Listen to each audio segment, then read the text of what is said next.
د لوی او بخښونکي خدای په نامه دوستانو سلامونه او نیکو هیلې لمانځم. نن د تاریخ اونۍ په اډانه کې د تاریخ د اونۍ شپږمه ورځ ده. په ننني بحث کې مشخصا د تاریخ د مستندېدو په سیاست باندې او همداراز د تاریخ انجمن افغانستان د بیا تاسیس د پالیسۍ په اړه باندې خبرې کیږي. لومړی غواړم په لنډ ډول د تاریخ د اونۍ په اړه معلومات درکړم او بیا هم وروسته به د بحث ملمانه معرفي کړم او د بحث اجنډا به هم تاسو دوستانو سره شریکه کړم. د تاریخ اونۍ د 2020 کال د جنوري د 4 نه تر 9 نیټې پورې ډیزاین شوې وه چې سږکال دویمه خپرونه ده. د جنوري په 15 نیټه د نومیالي تاریخ پوهاند محمد حسن کاکړ د مړینې ورځ ده او همداراز د جنوري په 4 نیټه د ارواښاد ملا محمد فیض محمد کاتب هزاره د مړینې ورځ ده. د همدې امله د دې دوه نومیالیو تاریخ پوهانو او مورخینو د تلینونو په ویاړ باندې د انسان څیړنیز انسټیټیوټ دغه اونۍ د تاریخ د اونۍ په نامه باندې نومولې ده. دا پروګرام د اطلاعات او فرهنګ د وزارت کاکړ د تاریخ بنسټ او د افغانستان لپاره د امریکا د مطالعاتو د انسټیټیوټ په همکارۍ باندې پیل شوې ده. نننۍ غونډه د دې اونۍ په 4مه ورځ دایریږي او د بحث اساسي موضوع د تاریخ د مستندولو او همداراز په همدې اډانه کې د انجمن تاریخ افغانستان د بیا فعالیت په اړه باندې د انسان د څیړنیز انسټیټیوټ لخوا د پالیسۍ د وړاندې کولو مسلې باندې راڅرخي. په حقیقت کې نننۍ بحث 3 مهمې اساسي پوښتنې لري چې ګډونوال به په دې اډانه کې خپلې خبرې وکړي. لومړی پوښتنه دا ده چې تاریخ ولې مهم دی او همداراز د تاریخ په اړه د څیړنیزې او فرهنګي انسټیټیوټونو اجنډا موږ څنګه تدوینولی شو او همداراز درېیم پوښتنه دا ده چې د څیړنیزو او تحصیلي بنسټونو سیاست څه دی او لوړې زده کړې په اصل کې په دې اړه کوم پروګرام لري. په بحث کې موږ 3 قدرمن میلمانه لرو.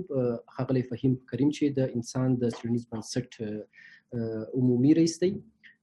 کریم صاحب د تاریخ د ټولنې یا تاریخ انجمن افغانستان د فعالیت د بیا تاسیس د اړتیا او عواملو په اړه باندې بحث وکړي. د دې انجمن د بیکګراوند په اړه به خبرې وکړي او د افغانستان په تاریخي لیک کې د دې انجمن د اهمیت په اړه باندې بحث وکړي.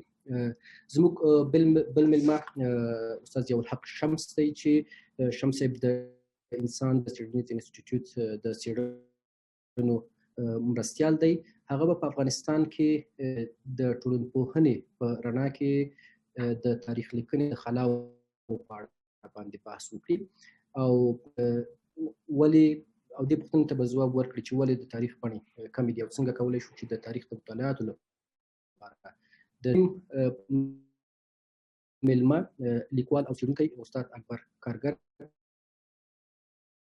چې د مطالعاتو او د تاریخ د زده کړې او پوهوي د تیر سیاست د کړنو په اړه موږ سره خپل معلومات شریک کړي او همداراز د فرهنګ د تاریخ، شفاهي تاریخ، د جګړې او نورو موضوعي تاریخونو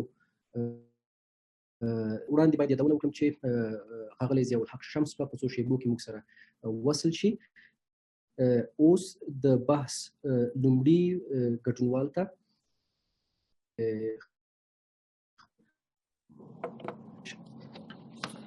ډېره زیاته مننه جهار صاحب، ډېره زیاته مننه کارګر صاحب او شمس صاحب.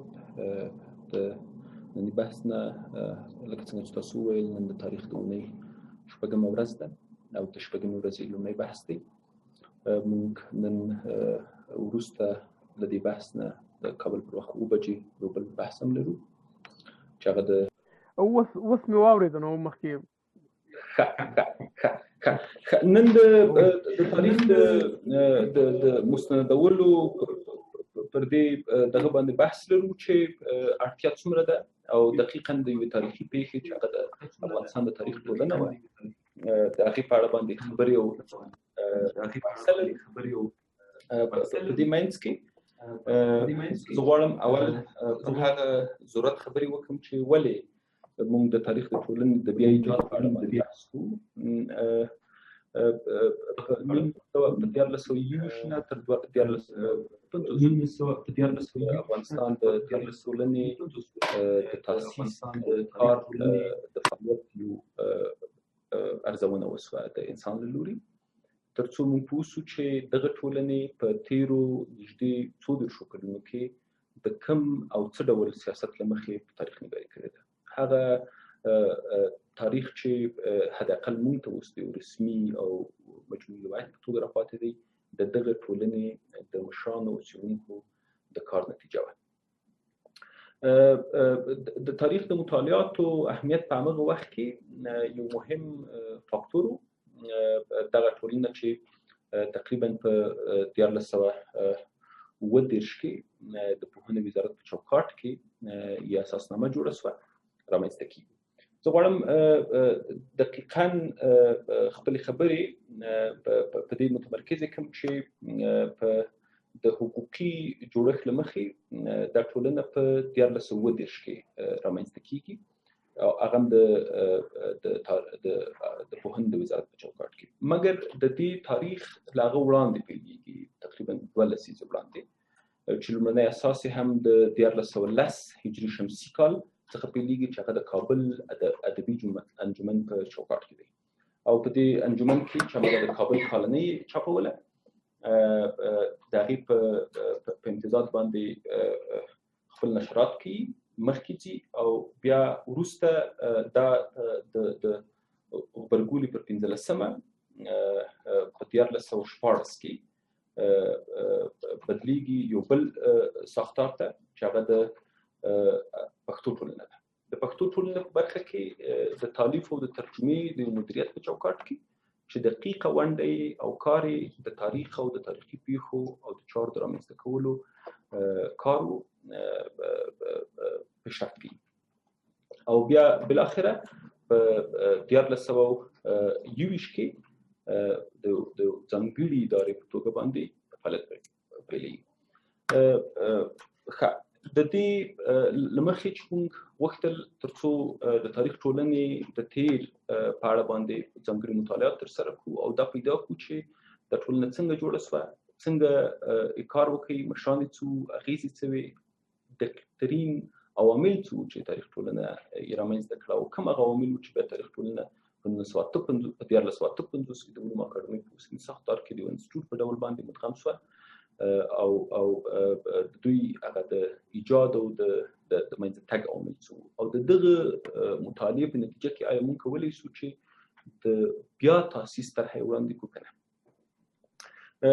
زه غواړم له دې تاریخچې وروسته په اختصاصي ډول باندې د تاریخ د ټولنې په اړه باندې یو ځانګړی بحث چې هغه د تاریخ د ټولنې د تاسیس اساسنامه وه په هغې تمرکز وکړم او د هغې په اساس باندې بیا ولاړ شم د تاریخ د ټولنې د مشرانو په اړه بحث وکړم او د لاسته راوړنو په اړه خبرې وکړم او د هغې نه وروسته د افغانستان د تاریخ نګارۍ په اوسني وضعیت او په راتلونکي لپاره چې څه پکار دي په هغې باندې خبرې وکړم. ما خپل وخت نوټ کړی دی، زه به خپلې خبرې په 15 دقیقو کې راټولې کړم. د تاریخ د ټولنې اساسنامه چې په 1930 کې په 11 مادو کې د اوري د میاشتې په 323مه د وزیرانو د شورا له لوري تایید شوې ده په یو ځانګړي نمبر باندې چې هغه وخت د محمد ظاهر شاه دوره وه. دا جوړیږي او 11 مادې لري. زه غواړم 2-3 ډېرې مهمې مادې چې هغه ولولم تر څو موږ د دغه ټولنې هغه د کار اصلي ماهیت درک کړو. د دې ټولنې په 3مه ماده کې راځي د افغانستان د تاریخ ټولنې مرام د تاریخي، کلتوري او هنري مسایلو د پراختیا په اړه څېړنه ده چې په لاندې ډول دي. لومړی، له تاریخ څخه د مخه تر ننه د افغانستان د تاریخ د یوې بشپړې دورې د تاریخ تدوین. دوهم، په ټولیزه توګه د لرغونپوهنې، هنري، ادبي، جغرافیایي او ثقافتي مسایلو د پراختیا په اړه څېړنه. درې د افغانستان د تاریخ د ټولو دورو په اړه د اسنادو، وثیقو، خطي او غیر خطي متونو او مدارکو راټولول او خپرول. 4 د سړیو یعنی په مجموع کې د افرادو او د انسانانو ژوندلیک، سوانح او کارنامې. 5 د فولکلور په اړه څېړنه او په ولسي ادبیاتو پورې اړوندو معلوماتو، دودونو، افسانو او داستانونو راټولول چې هغه په یو ډول باندې د اورال هیستوري یا د فولکلور د مطالعاتو د خلکو د په اړه باندې د مطالعاتو راټولولو یو چاره وه. 6 له فرهنګي مؤسسو او علمي مرکزونو سره د اړیکو ټینګول. او د موقوتو خپرونو او غیر موقوتو خپرونو له لارې د څېړنو د پایلو او نتایجو خپرول. دا د تاریخ د ټولنې چې نږدې 4 لسیزې کار وکړي هغه بنسټیزې موخې وې چې کار ورته کوو. تقریبا تر 100 ډېر زیات اثار یې خپاره کړل. د تاریخ ټولنې 2 ډوله اعضا درلودل، یو افتخاري اعضا او بلې د انتصابي اعضا.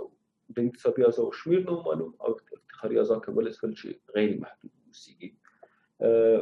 بل د تاریخ ټولنې شورا وه چې دا یو ډېره واکمنه شورا وه. د تاریخ ټولنې اصلي ترین تصامیم دوی نیول او د دوی اعضا هم لکه د وخت مهم مشران پکې شامل وو، لکه د پوهنې وزیر، د اطلاعات فرهنګ وزیر، د پوهنې تدریسي معین، د پوهنتون رئیس، د تاریخ د ټولنې رئیس او 2 تنه افتخاري اعضا به په مجموع کې د تاریخ د ټولنې د تصامیم په اړه باندې غور کوو.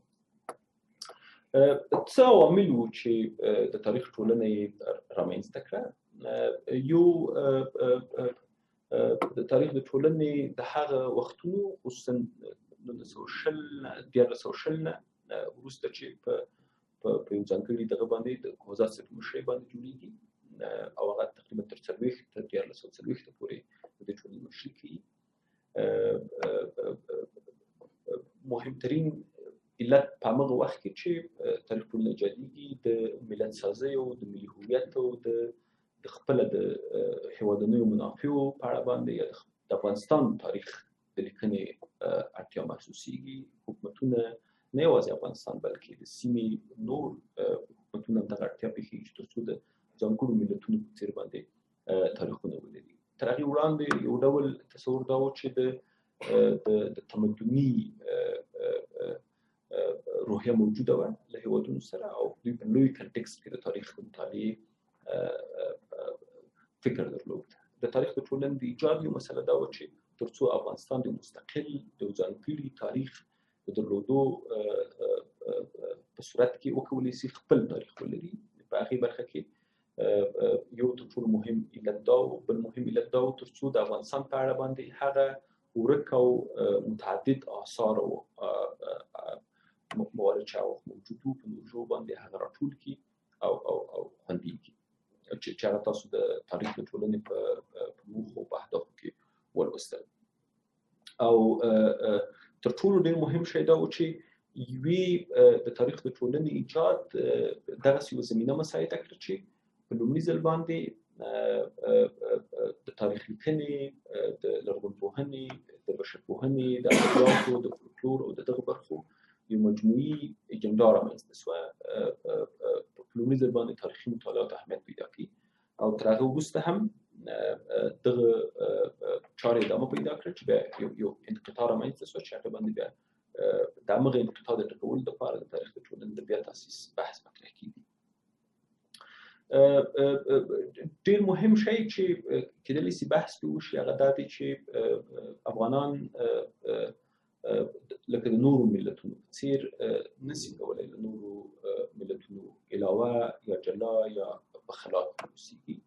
د ځان په اړه او د نورو په اړه پوهه یو ډېر مهم بنیادي اړخ و چې د تاریخ د ټولنې د فعالیتونو د ایجاد لپاره یې زمینه مساعدوله.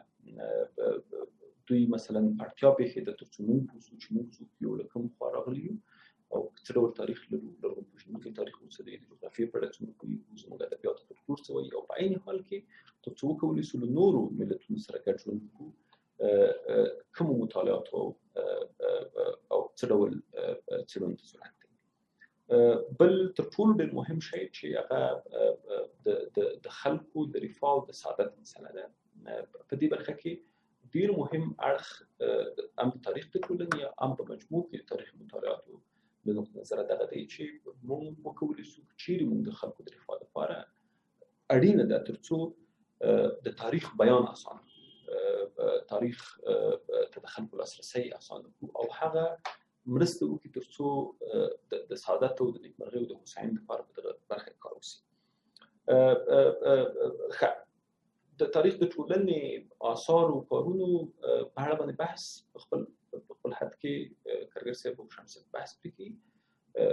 په مجموع کې زموږ د تاریخ نګارۍ پر خلاو باندې چې د تاریخ ټولنې یو تر ټولو مهم اساس چې کار کوو کومې خلاوې لري، آیا موږ کولی شو له دې څخه نور روایتونه او موضوعي تاریخونه راوباسو کې راونه باسو.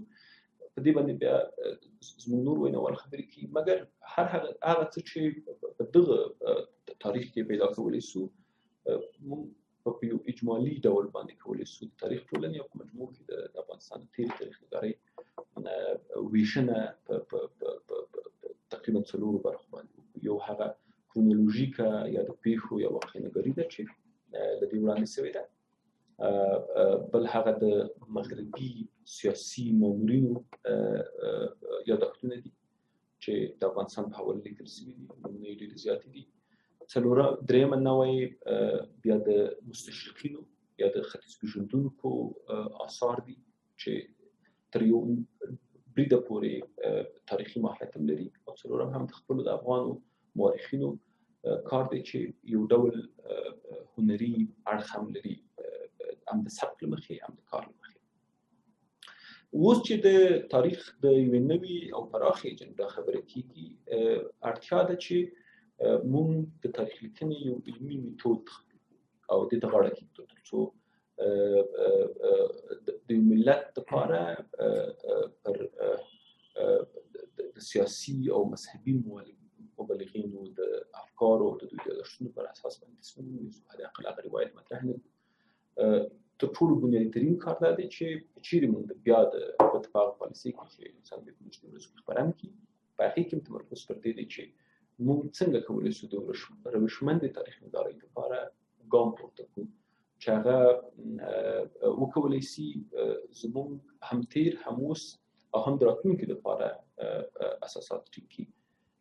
په دې برخه کې مهمترین اقدامات چې هم د پالیسۍ له مخې د پیشنهاد شوي دي هغه دا دی چې په مجموع کې د تاریخ په اړه باندې پوهاوي او د زده کړې ترویج دی په پوهنتونونو کې، په اداراتو کې، بل د تاریخ د متعددو اداراتو په اړه باندې تصمیم دی. د افغانستان د علومو اکاډمۍ په چوکاټ کې د تاریخي آبداتو او د فرهنګي آبداتو د ساتنې او د دوی د حفظ بحث دی. د دې ترڅنګ په پوهنتونونو کې د تاریخي مطالعاتو بحث دی چې زمینه مسایل شي. یو څه چې په تېرو شلو کلونو کې او تر هغې وړاندې یو لویه تاریخي او مطالعاتي تحقیقي خلا وه، هغه د تاریخ په اړه مطالعات وو. په دې برخه کې مهمترین کارونه چې باید ترسره شي هغه د همدغسې د تاریخ د یوې بنیادي ټولنې ایجاد دی چې پرنسیپ او څرنګوالی او کارونه یې کېدلی شي په یو ځانګړي بحث کې مطرح شي چې هغه د یو پیپر په توګه باندې موجود وي. ډېر مننه.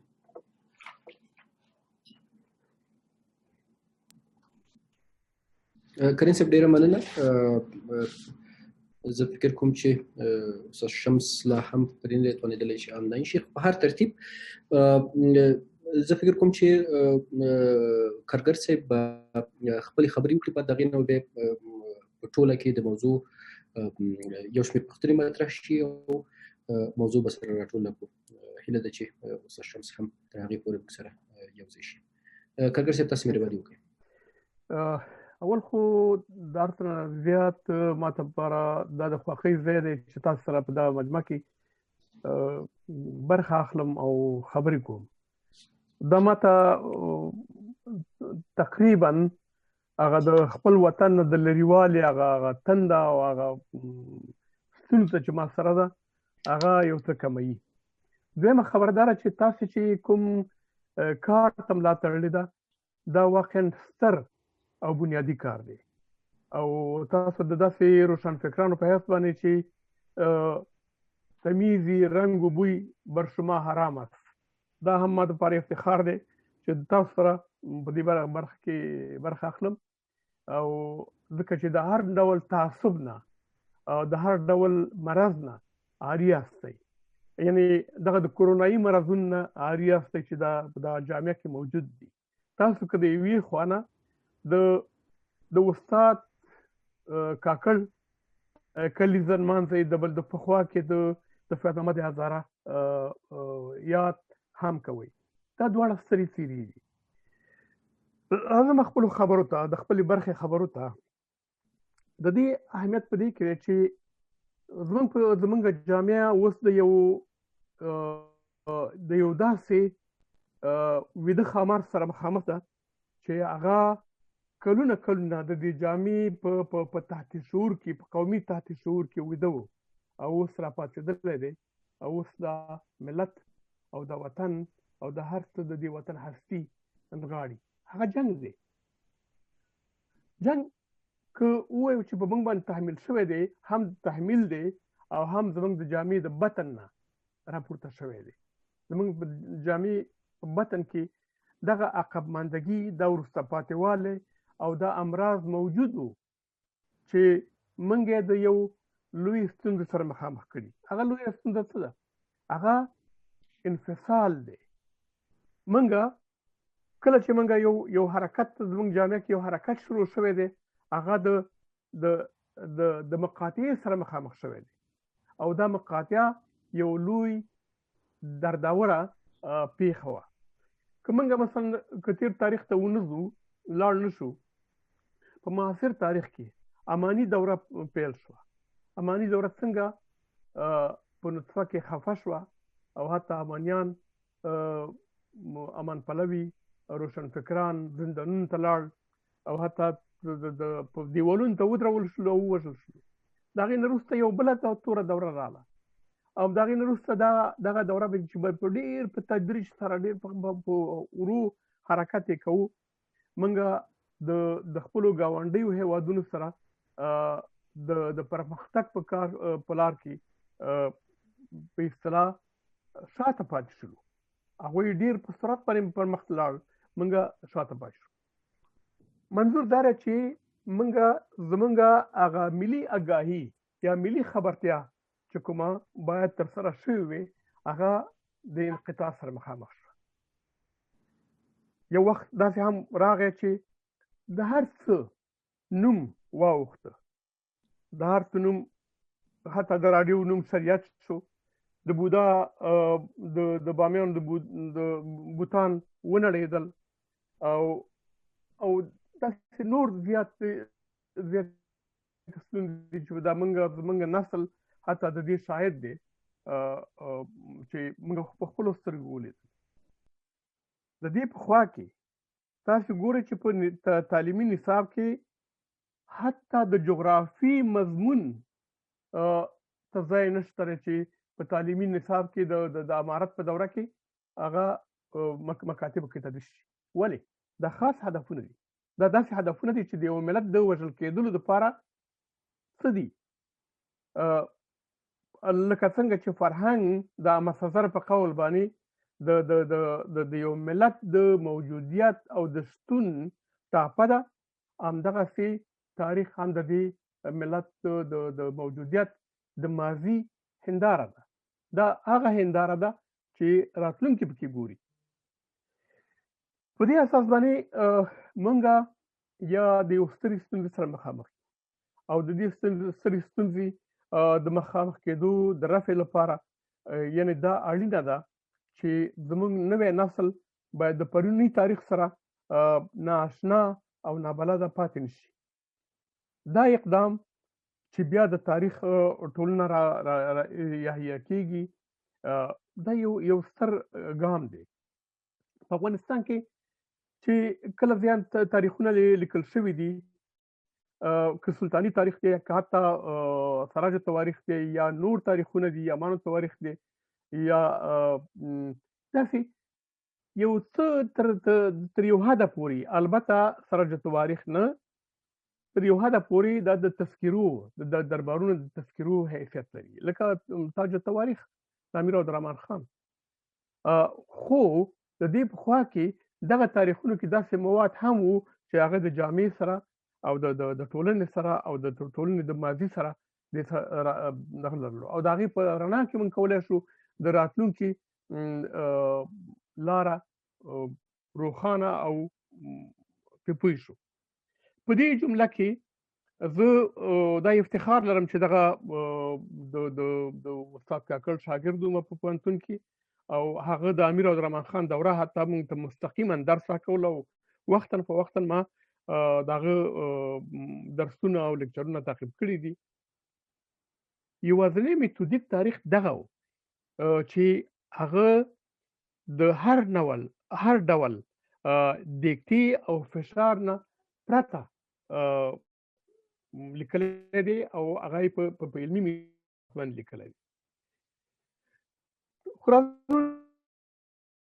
د تاریخ ټولنې اصلي موخه او هدف هم دا و چې افغانستان تسجیل شي، افغانستان په منطقه کې او د نړۍ په تاریخ کې تسجیل شي د یو هیواد په حیث باندې. تاسو وګورئ کله چې استاد حبیبي یو کتاب لیکي تاریخ افغانستان بعد از اسلام، د هغې نه مخکې تاریخونه یعنی د اسلام په درشل کې او د هغې نه حتی د صیفي هروي نه مخکې. اوس نن زیاتره مورخین په دې پسې ګرځي چې د افغانستان تاریخ د افغانستان نوم په کومه تاریخي نسخه کې پروت دی یا پیدا کولی شو. حال دا چې اصلي ستونزه همدا ده چې موږ د دغه جغرافي او د دغه خلکو چې دا په اوسنۍ هیته کې ژوند کوي د دې د توامیت او د دې د سالمیت او د دې د موجودیت پسې څراغ ولګوو. تاریخ ټولنه په خاصو موقعاتو کې هغه کارونه چې اوس کریم صاحب هم اشاره وکړله ترسره کړي دي هغه بې نظیره کارونه وو. تاریخ ټولنې علاوه د دې نه چې زیات آثار چاپ کړي دي، یو مجله لرله د آریانا په نام باندې. د آریانا مجله په خپل وخت کې یو ستندرد او ډیره جامع مجله وه. دا چې کله په 1450 کال په نیمایي کې د علومو اکاډمۍ سره مخ شوه، یعنی په هغه روسي سټایل باندې شوروي سټایل باندې چې د اکاډمۍ په دغه کې د دې ټولنې هغه کارونه لږ ټکني شو. تاسو ته د یو بل ادارې یادونه هم کومه چې په همدغه وخت کې د داود خان په وخت کې رامنځته شو. هغه د پښتو څېړنو نړیوال مرکز و. د پښتو څېړنو نړیوال مرکز په پاریس کې د استاد بهاءالدین مجرو په پیشنهاد باندې د یونسکو ومنه او د یونسکو په ژبه باندې نشرات کول. دې مرکز نه یوازې دا چې څېړنې کولې، دوی په فیلډ ورک کوه، یعنی په ساحوي تحقیقات هم کول چې یو څو کتابونه په هغه وخت کې رامنځته شول، لکه د پښتنو د حقوقي جزایي تعاملاتو ګڼنې چې استاد مرحوم ابراهیم عطایي لیکلی دی، یا د پښتنو څېړنو د پښتنو اقتصادي اجتماعي جوړښت چې دا استاد رسول امین او حکیم تڼیوال بشپړ کړ دا، او همدارنګه د کوچیانو په باره کې یو سلسله څېړنې. دا نه یوازې چې پښتو باندې دا اثار خپرېدل، بلکې په انګریزي ژبه باندې او په نورو ژبو باندې هم د مجلې لارې هم خپرېدل. مثلا د استاد تږي ګرامر انګلیسي ګرامر همدغه مرکز چاپ کړ.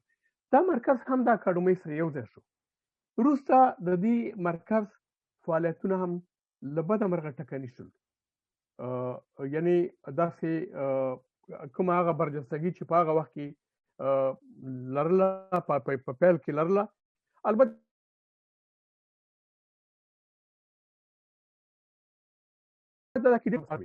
خو په هر صورت باندې راځو چې بیا هم تاریخ ته راځو. تاریخ د نسلونو دپاره یعنی د هویت هنداره هم ده، د ځان پېژندنې هنداره هم ده. لکه څنګه چې کریم صاحب وویل چې د ملت جوړونې پروسه د مقاطعو سره مخامخ شوې ده په څو وار کې. دا هم د دې پخوا کې دغه تاثیرات په تاریخ لیکنه باندې او په نور څېړنو باندې هم ترسره شوي.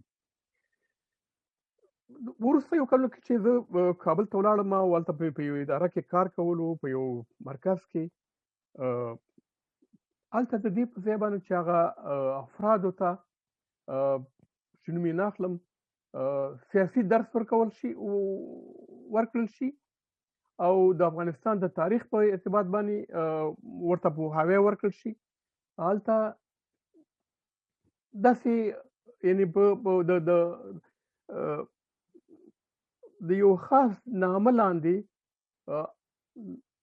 دغه خلک راټولېدل، سربازان راټولېدل او هغوی ته تدریس کوو.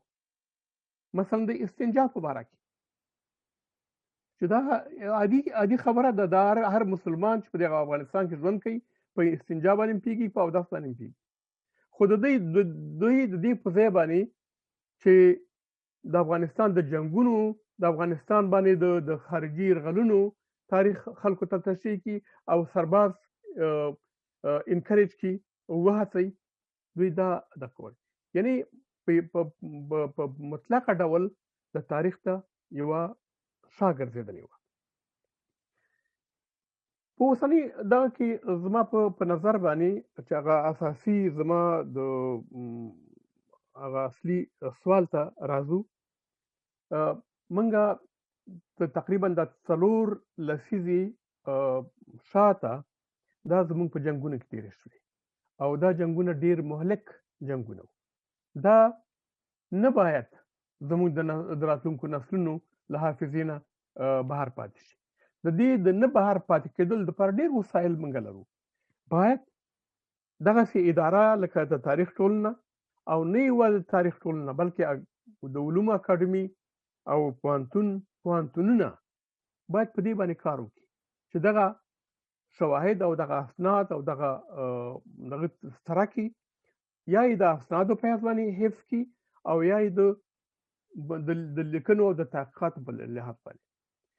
نن د علاوه د دې نه چې د تاریخ په شکل باندې یا د کتاب په شکل باندې دا زمینه موجوده ده چې په دې باندې باید کار وشي، نورې زمینې هم شته دي. د فلم د لارې نه، د تصاویرو د لارې نه، د حوادثو د ثبت د لارې نه، د اوډیو د لارې نه، د دې ټولو د لارې نه دا کېدای شي چې دغه اسناد او دا پیښې ثبت او راتلونکو نسلونو ته وړاندې شي. بل دا چې هغه ډیره مهمه خبره د تاریخ لیکنې په برخه کې یو د پاتریوتیزم دی یا وطن پرستی ده. منګه وطن پرستی داسې معلومیږي، البته زه مطلق حکم نه کوم، لکه دا د وطن پرستی دنده چې یوازې د سرباز او د پوځ په غاړه، نور ټول ته عاري دي. یعنی د وطن په نام باندې دغه روحیه باید وقتاً فوقتاً او په تواتر سره باید وروزل شي او د دې لپاره باید تبلیغ وشي. زموږ تلویزیونونه د افغانستان تلویزیونونه په څه باندې مصروف دي؟ هغه ډیره مهمه خبره ده د اودرنو چې په دغه شرایطو کې د بورژوازۍ د تکامل په دغه شرایطو کې د دې په خاطر باندې د خلکو عامه ذهنیت بلې خواته واوړي، نو په عادي مسایلو باندې دوی مصروف ساتي. دوی په داسې زیاتره تلویزیونونه په یو ډول انټرټینمنټ باندې مصروف دي او خلک دې ته هڅوي چې په دغسې عادي مسایلو کې دوی درګیر وي او په دې کې مصروف وي او د دوی فکر بلې خواته وانه وړي. نن فقر دی، لوږه ده، فساد دی، دا ټول مسایل هغه مسایل دي چې باید په تمرکز وشي او دا هم د تاریخ یو برخه ده، یعنی انکار نشو کولی. نو زما خبرې هم دومره وي که تاسې څه ویل غواړئ. کریم صاحب. ډیره مننه استاده. کور مودن فوق العاده بحث وو. زه فکر کوم چې زه به د ما یو شمېر یادښتونه اخیستي د کریم صاحب نه. زه یو پوښتنه ولرم، یو دوه پوښتنې د کریم صاحب نه لرم، بیا یو دوه درې پوښتنې هم ستاسې د وینا نه چې ما اخذ کړی دی د موضوع د لا روښانتیا لپاره به پرې بحث وکړو. کریم صاحب، تاسې د تاریخ انجمن افغانستان د جوړېدو د هغه سیاسي ټولنیز په زمینه په اړه باندې خبرې وکړې، د ملت سازۍ مسله او بل دغه د خود آگاهۍ مسله د ځان په اړه یا د نورو په اړه د پوهې د مسلې په اړه بحث وکړي چې البته د دې نمونې په نورو هیوادونو کې هم شته، مثلا په هندوستان کې، په ترکیه کې، او هغه هیوادونه خصوصا چې په 20مه پیړۍ کې د ملت سازۍ پروسې ته یې مخه کړې ده، د تاریخ د ټولنې غوندې د ورته انسټیټیوټونو د جوړولو یو تجربه یې تیره کړې. زما اصلي پوښتنه دا ده چې په 21مه پیړۍ کې هغه د 20مې پیړۍ د ملت جوړونې هغه پروسه د پروسې سره ډیر زیات توپیر لري، ځکه موږ عملاً د ارتباطاتو په عصر کې ژوند کوو، په ګلوبلایزیشن رامنځته شوی دی. هغه کانسپټ چې په 20مه پیړۍ کې د ملت سازۍ او دولت سازۍ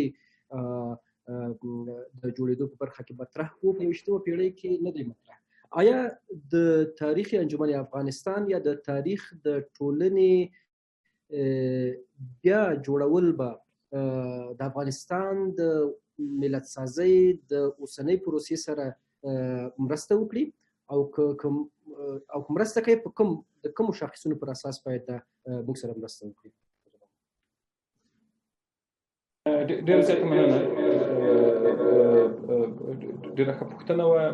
البته دغه بحث چې د تاریخ ټولنې د بیا ایجاد مسله یي، اتفاقاً پخوانۍ اجنډا یې څنګه مطرح له روشمندۍ لحاظه هم موږ یو نوي میتود ته ضرورت لرو په تاریخ نګارۍ کې چې هغه ډېر روشمند او میتودولوژیک بحث دی. تمرکز باید پر دې چې چیرې د تاریخ د مطالعات لپاره یوازینی لوی بنسټ جوړېږي، له هغې وړاندې باید ډېرې مهمې او بنیادي اساسات ورته تعریف شي. د تاریخ د ټولنې مبحث مطرح کول او بیا د نوې اجنډا مطابق د بحث رامنځته کول دا یو البته دواړه نه سره یوځای کېږي، دا سمه ده، مګر د یو موردي د یو کیس سټډي په توګه باندې چې موږ په پخوا کې چیرې بیا وغواړو چې تاریخي مطالعات ترویج کړو، د افغانستان د تیر په اړه باندې د نوي میتود پر اساس باندې کار وکړو، مثلا نوي مورخین په روزنه کې ونډه واخلو، خصوصا د موضوعي تاریخ لیکنې په برخه کې کار وکړو.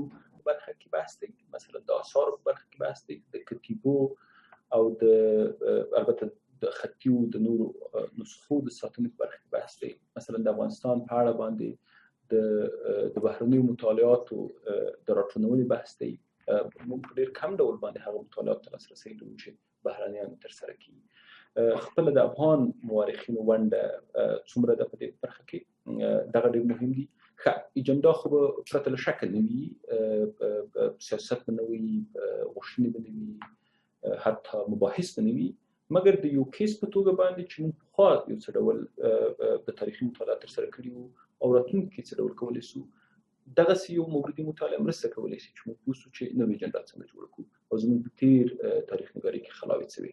د تاریخ د ټولنې د بیا ایجاد مبحث فقط تر دغه کچې دی. تشکل د اجرااتو میکانیزم په علمي، فرهنګي او په بیروکراسۍ کې پر موقعیت باید جدا بحث وشي چې هغه اتفاقاً په پالیسۍ کې دغې بحث شوی دی.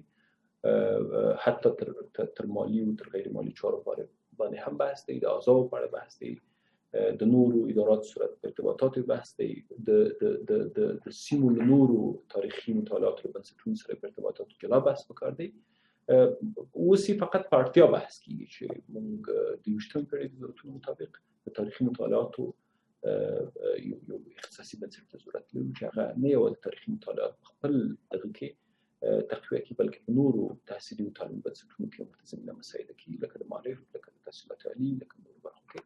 او هغه خلا چې خصوصا په تیرو شلو کلونو کې او د وړاندې ده د سیاسي مشرانو یا د سیاسي فعالینو لخوا د یاداشتونو د خاطرو لیکن نه باید موږ انتقال شو معاصر تاریخ نگاری ته چې هغه روشمند او متدولوژیک تاریخ نگاری لکه څنګه چې ما وویل د دې البته ملت سازي او هویت سازي دا خو سمه ده چې د شلم پیړۍ جدي مباحثو مګر په نوي اسلوب کې موږ دغه مباحثو نوي انواع ته ضرورت لري چې باید خبرې وکړو. ډېره مننه. تر هغه چې زه معلومات لرم د علومو اکاډمۍ حد اقل د علومو اکاډمۍ د ایجاد هغه وجودي فلسفه د دې جوګه ده چې هغه موارد چې تاسو یاد کړ باید د ترسره کړي چې د ولې نه ترسره کوي یا ولې نشي کولای. البته دا هم یو بحث دی، دا جلا بحث دی. آیا د دې پر ځای چې نوې انسټیټیوشن د تاریخ په اړه باندې ایجادېږي یا د هغې وړاندیز کیږي، په خپله د علومو د اکاډمۍ د ریفورم یا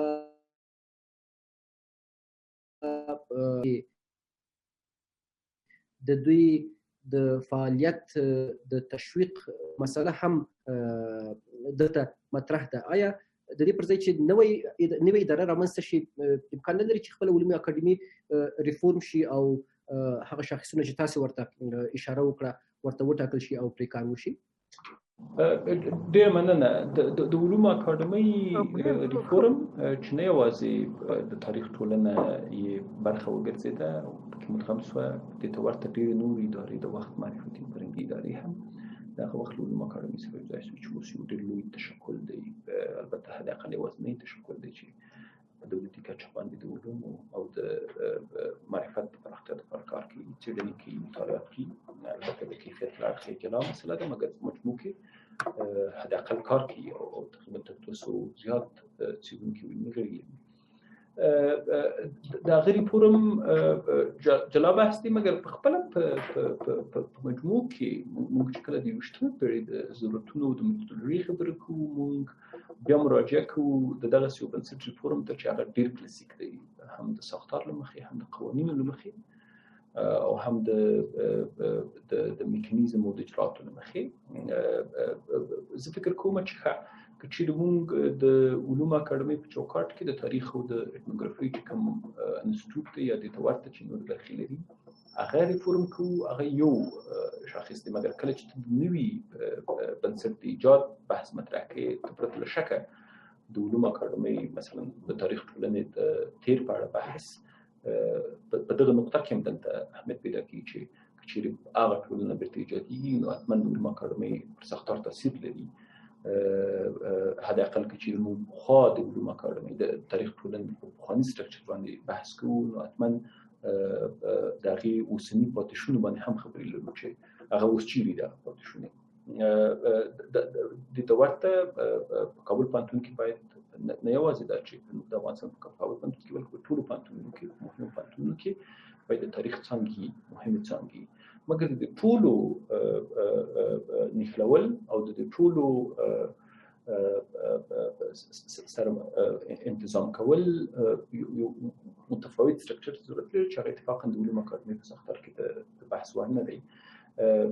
مثلا د تاریخي عابداتو د ساتنې بحث دی، مثلا د ارکیولوژیکو مطالعاتو بحث دی، مثلا د معاصرو ډیولپمنټ یا د تعمیر او د عمارتونو بحث دی چې هغه اتفاقا د تاریخ سره ډېر جدي رابطه لري. مثلا په دغه کې د تاریخي مطالعاتو د ځایونې بحث دی په نصاب کې، د پوهنتونونو په نصاب کې د تاریخ ځایول دي چې هغه اتفاقا د علومو اکاډمۍ په ریفورم کې نشي ځای لري. نو له دې مخې البته د تجویز په توګه د پالیسۍ په توګه باندې مطرح دي، کېدای شي د پالیسۍ نور متخصصین په دې باندې متعدد خبرې ولري. کریم صاحب ډېره مننه. زه یو پوښتنه لرم، ممکن هم کریم صاحب هم کارګر صاحب پرې خبرې ولري. دا مسله دا و چې په د کارګر صاحب د وینا مطابق د 1450 کال په نیمایي کې یا په 50 کې د علومو اکاډمۍ سره د تاریخ انجمن افغانستان د علومو اکاډمۍ سره مدغم شو او استاد کارګر یو نقطې ته اشاره وکړه چې ویل د شوروي سټایل باندې زه فکر کوم کریم صاحب کلند ماته وایي چې د دغه ادغام سیاسي پیغام څه و ځکه چې نوی رژیم چې راتله د تیر رژیم هغه لیګسي یا میراث یې ردول او آیا د تاریخ انجمن افغانستان ادغام هم د همغې سیاسي مفکورې یو تداوم و که د دې تر شا نور مسایل هم و کریم صاحب بلند معلومات ورکړي البته کارګر صاحب د همدې ځنه شروع کې به وروسته لاړ شو په کرونولیک ډول باندې اوسني حالت ته ډېره زیاته مننه زه غواړم ډېر دغه ووایم چې د علومو اکاډمۍ په اوسني جوړښت کې نه یوازې تاریخ ټولنه مدغم شوې ده بلکې ډېر نور ادارې هم ځای په ځای شوې دا کېدای شي د هغه وخت د سیاسي تصمیم پایله هم وبولي او په عین حال کې پر دې هم غور پکار دی چې د هغه وخت هغه شوروي ډوله مطالعاتو یو نقش ته و چې هغه مونو ډیسپلینري سټایل اوس خو علومو ډېر انکشاف کړی تاسو تاریخ متعددې برخې متعدد ډیسپلینونه پیدا کولی شئ چې اتفاقا اوس په اوس ډول په افغانستان کې هېڅ مطرح نه دي دوی اوس هم په کلاسیک ډول باندې په ډېر پخواني سټایل باندې د تاریخ ته د یو ډېر کلیت په سترګه ګوري مګر په عین حال کې تاسو حتی د نړیوالو اړیکو سره تاریخ په مطالعې د حتی د نړیوال تاریخ سره د ملتونو د تاریخ په مطالعه باندې بحث کولی شي پرته له شکه سیاسي عوامل پکې دخیل وو فرهنګي عوامل پکې دخیل وو بیروکراټیک عوامل پکې دخیل وو حتی په دې کې ډېر شخصي علتونه هم شامل وو چې نقش پیدا کوو او دا د دولتونو قانون هم دغسې چې ادارې جوړوي تاسو اوس هم ګورئ چې متعدد ادارې جوړېږي په یو بل کې مدغم کېږي خپل تاریخ ټولنه هم یو مستقل نهاد نه و د ډېرو نورو نهادونو یو پرمختللې بڼه وه د تالیف او د ترجمې له یو مدیریت څخه انکشاف کړی و او د تاریخ ټولنې ته چې د ریاست په کچه باندې د مستقل ریاست په کچه باندې مطرح و تر هغې رسېدلی و او بیرته وروسته چې بیا خصوصا د مجلس تر استعفا وروسته چې هغه له دغې ادارې ځي نور مشران چې د ادارې ته راځي د تاریخ ټولنه حتی تر دغه رسېږي تر امریته پورې او د امریت نه وروسته مدغم کېږي نو پرته له شکه په دې کې امکان د ولري چې دغه وخت ډېر متعدد عوامل دخیل وشي. کریم صاحب ډېره مننه استاد موږ به د شوروي سټایل نه به شروع کوم خوښه وي ځکه تاسې د هغې دورې نه دا چې د څېړونکي په توګه وایي بلکې شاهدان یې هم وایي د همدې ځایه به شروع کړو په کلار دې خواته راشو تاسې مهرباني وکړئ. دغه بخښنه غواړم دا سټایلونه زموږ په وطن کې تجربه کېږي که یو وخت کې شوروي سټایل و چې هر څه په اصطلاح باندې شوروي شو وروسته پکې پاکستاني شو پکې اسلامي شو او اوس پکې امریکایي کېږي. دا زمونږ د بدبختۍ یو عامل دی چې مونږ خود به خودي ډول باندې یعنی په خپلو پښو نه یو درېدلي او خپله پیشرفت نه دی کړی. شوروي سایل هغه په دې خاطر باندې و چې نه یوازې دلته تاریخ ټولنه پکې مدغم شوه بلکې نورې ادارې چې لکه کریم صاحب وویلي د طبیعي علومو برخه کې د نورو تحقیقاتو په برخه کې حتی د پښتو څېړنو بینالمللي مرکز داسې ډېر فرهنګي مؤسسات دا په دې علومو اکاډمۍ کې دغه شو. د دې په خاطر باندې چې په شوروي کې د علومو په برخه کې دا تحقیقات همداسې دوام کوو. دلته د تاجکستان موډل دغه شو ځکه په هماغه وخت کې د تاجکستان د علومو اکاډمۍ رئیس راغلی و چې دا همداسې مې په ذهن کې دي چې دا د علومو اکاډمۍ جوړه شوه په اصطلاح باندې او دا ترتیب شوه. نو وروسته دا سلسله د یو مود په حیث باندې وګرځېدله او یعنی تر اوسه پورې تر ننه پورې موږ دا تجربه کوو چې د اداره د منځه ځي او راځي. مثلا په یو مقطع کې زیاتره شیان حتی د نورو ګاونډیو هېوادونو په سټایل باندې جوړېدل او دا کېدل. دا چې د دې په خوا کې څه اهداف وو، دا اهداف سړی تحلیلولی شي چې څه اهداف وو. د اکاډمۍ نه چې په هغه وخت کې د اکاډمۍ نه چې نه بودیدل یا نه ترلاسه کېدل او دومره عمده نقش یې نه درلوده لکه نورو سیاسي اداراتو، لکه پوځي اداراتو، دا چې دوی چې درلوده. نو په دې خاطر باندې زه دا دونه ویلی شم. د دې په خوا کې اهمیت زیات چې دغه لرلو، د کابل پوهنتون لرلو، تحصیلات عالي وزارت، د ښوونې او روزنې وزارت، د اطلاعات او فرهنګ وزارت او ډلهییزو رسنیو، دوی زیات اهمیت لرلو د تبلیغاتو دپاره او د ترویج د افکارو د ترویج دپاره دا نسبت اکاډمي علوم ته. استاد تاسو وایي چې نو اصلا تاسو مسله دا ده چې کله په 50 کې چې علوم اکاډمي کې تاریخ مدغم شو، په ټوله کې د علوم اکاډمي هغه کوم رسالت چې وو یا کوم ظرفیت چې درلوده هغه هم تر پوښتنې لاندې راغی، ځکه یو ستاسو په وینا یو ډول ایډیولوژیکه اداره رامنځته شوه، طبیعي علوم پکې مدغم شو او تر ډېره بریده داسې تبلیغاتي فعالیت کولو. نو دا ویلی شو چې دغه د 50 نه تر ننه پورې دغه شاوخوا 40 کلنه خلا چې رامنځته شوې ده، دا د نن ورځې مشکل نه دی، دا د هماغه وخت نه دا مشکل شروع شوی دی. آیا ستاسو مطلب همدغه دی؟ دا مشکل وختاً فوقتاً د کلونو په تېرېدو سره د رژیمونو بدلون سره نوې جامې اغوستې ده او نوې شوی دی. البته اکاډمي علوم په هغه وخت کې چې تهداب ګذاري شوله، دوی ونه شو کولی چې په هماغه اهدافو باندې، په هماغه مرامونو باندې پر مخ ته لاړ شي، بلکې د امکاناتو په موجودیت کې او د امکاناتو په صورت کې دغه فعالیتونه لږ ټکني شول. یعنی اکاډمي علوم سره دی چې ډېر ارګانونه پکې مدغم شولو، خو هغه خپل اهمیت هغه کوم اهمیت چې درلودو هغه کار ونه شو کړی ان په ابتدا کې، بلکې د دې نه نور ادارات ډېر عمده او ډېر دغه اساسي وو. لکه چې ما وویلې پوهنتونونه، لکه مثلا د اطلاعات او فرهنګ وزارت چې نن مرحوم شوی دی په اصطلاح باندې،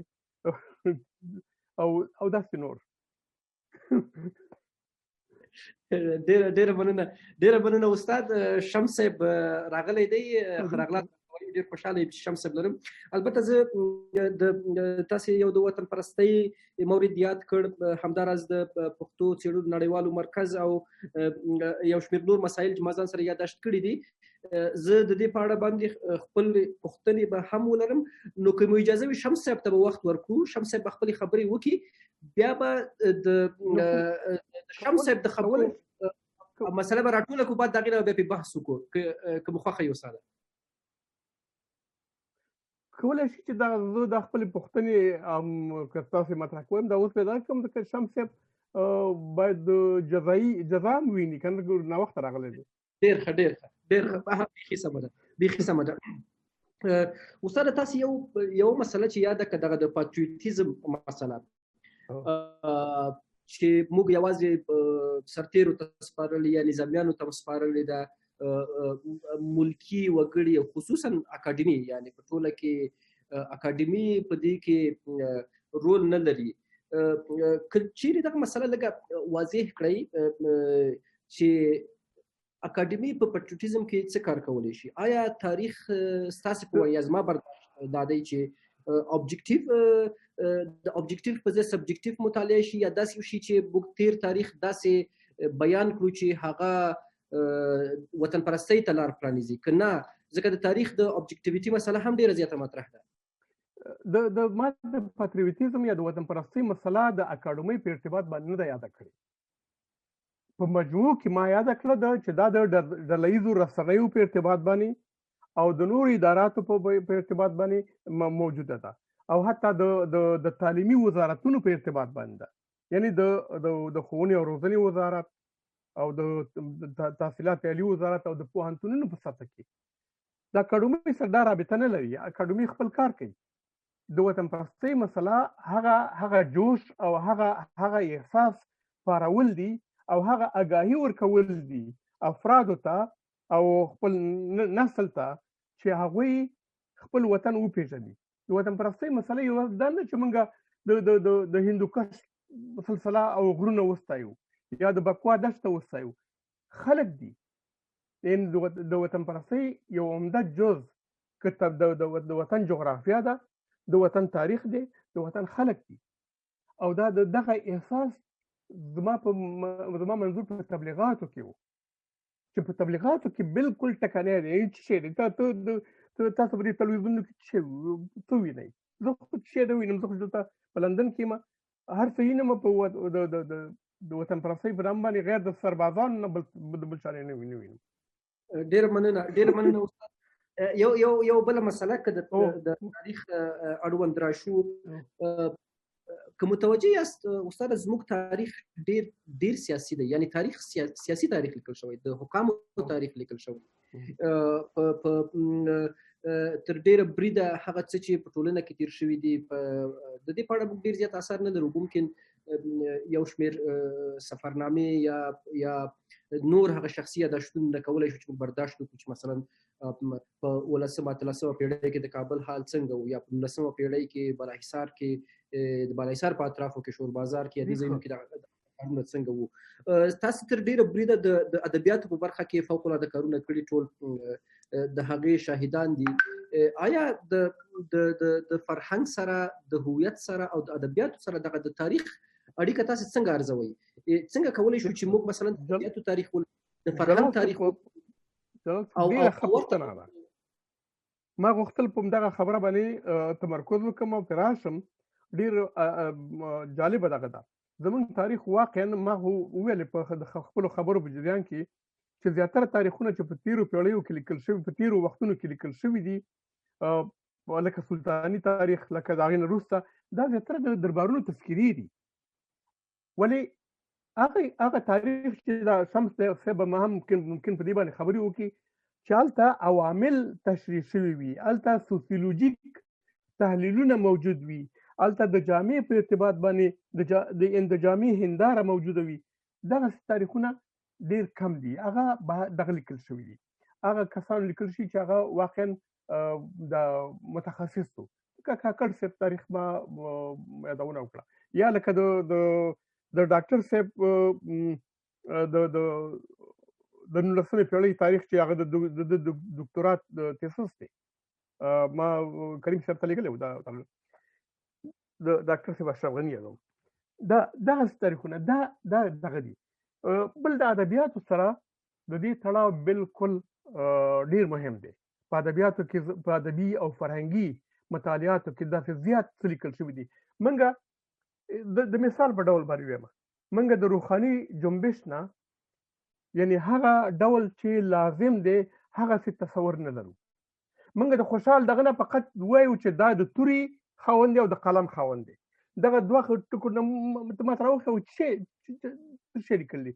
یوازې زه ته انکار نشم کولی، یوازې د حبیب الله تږي یو څو مقالې دي چې هغه یعنی یو سلسله مسائل روښانه کوي، یا مثلا د دوست محمد کامل لیکنه ده، څېړنه ده چې هغه بهر شوې ده.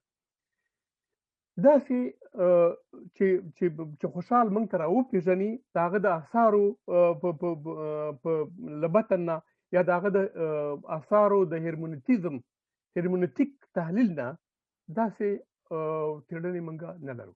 تاسو وګورئ، د اخوند درویزه یو کتاب لیکلی تذکرة الابرار والاشرار. دا اخوند درویزه زه نه پوهېږم چې دی نسب شناس و، ایتنوګرافیست و، دا قوم شناس و، دا ټرایبل شناس و. یو مولا راغلی دی، هغه په تهمت لګوي په پښتنو باندې، په افغانانو باندې. افغانان قوم جاهل بوده، دا په خپله چې جاهل و نور قوم ته خطاب کوي. دا ځکه چې هغه د پښتنو په مقابل کې عقده لرله. این دغسې خبتونه او دغسې اشتباهات بې حده زیات او دا د ادبیاتو په رڼا کې او د متن سپړنې د میتود د مخې نه دا باید تکمیل شي. ادبیات یو لویه ادبیات فولکلور او روایات دا یو لویه منبع ده د تاریخ لیکنې لپاره. استاد ډیره مننه. یو بل مسله دغه د نوی نسل مسله ده. تاسو وایي چې نوی نسل د تیر تاریخ سره آشنا نه دی. زما تجربه دا وایي چې نوی نسل تاریخ نه لولي. یعنی کتاب تاریخ دغه اوسنی نسل لپاره خصوصا دغه د 2002 نه د 2000 کال نه را پدې خوا چې روزل شوی دی تاریخ ورته خسته کن دی. یعنی دا ممکن دوستان په دې باندې دغه وي فکر پې کړی وي چې هر کله چې د تاریخ بحث یادېږي د تیر په اړه یادېږي به انګیرنه دا ده چې یاره دا خو تیر دی نو راځئ چې په راتلونکي باندې بحث وکړو. دا ډېر مهمه مسله ده.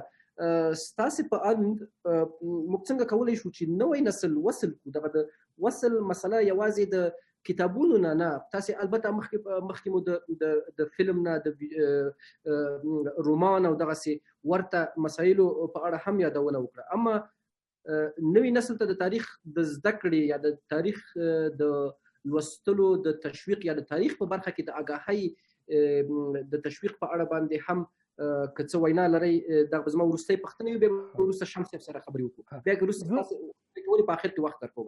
مننه. دا ډېر دا هم هغه څه چې باید ما په خپلو خبرو کې د ویلو خو دا پوښتنې خپله دغه دی ګپ مې د دې خبرونه خبر را پاتې کېږي. یعنی اوس ګوره موږ په 19مه پېړۍ کې نه یو، موږ په 18مه پېړۍ کې نه یو، موږ په حتی د 20مې پېړۍ په اوایلو کې نه یو. موږ په یو بل دوران کې ژوند کوو. هغه استاد یو طرحه دی چې د ګلوبالیزم او د انټرناسیونالیزم موږ دغه د ګلوبالیزم انټرناسیونالیزم او پان اسلامیزم دیو خراب کړي دا لویم. خو اصلي خبره د نوي نسل دغه ده. د نوي نسل یو خو د ثبودي ماده کوي چې یو بود دا دی چې په تعلیمي نصاب کې تاریخ په دلچسپ ډول په زړه پورې ډول باندې ځای شي. نه دا چې احمدشاه بابا اته وارې هندوستان ته بوځي او بیرته راولي. زموږ تاریخ خو تر اوسه ورته همداسې و. سلطان محمود غزنوي باندې بوتي سمنات مات کړي او دی بیرته راشي غازي شي. دا تاریخ نه دی. تاریخ لږ باید په دلچسپو یعنی په زړه پورې او هغه څنګه چې د ځوان نسل سایکالوجي حکم کوي هغه څه وړاندې شي. د بلې خوا نه دا اوس موږ په افغانستان کې د فلم د بصري ډول باندې د بصري فعالیتونو په ترڅ کې څه شی لرو؟ کوم فلم دا د دې وختونو کې حتی د ډاکومنټري فلمونه یعنی مستند فلمونه چې د کابل ښار یې د خاورو سره برابر کړ، دا خپله تاریخ دی. دا باید فلم شي او خلکو ته وروښودل شي. دا یو دغه دی. بل موږ عظمت لرلو. موږ په تاریخي لحاظ باندې یو هیواد وو. موږ یو ولس وو چې موږ د بهرنیو مقابل کې د یرغلګرو په مقابل کې دغه کړی دی، مقاومت کړی دی. قیام جگدلک روسان لیکي ولی افغانان ونه لیکي. انتقام جگدلک یو کتاب دی، هغه یو روسي لیکنه دی. دغسې مسایل دي. خود مودان